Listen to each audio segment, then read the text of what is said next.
Resep ikan arsik yang enak, gurih, ala Batak keren. Horas! Bagi banyak masyarakat dari suku Batak, ikan arsik merupakan salah satu makanan favorit dan juga selalu dirindukan dimanapun berada. Setuju nggak dengan BK?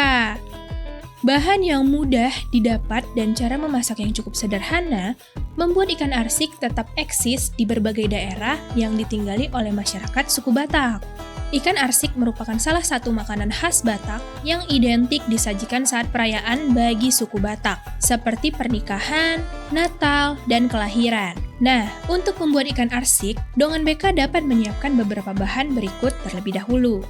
Bahan-bahan: setengah kilogram ikan, bisa ikan mas, mujair, ataupun nila. 1 buah kecombrang, opsional.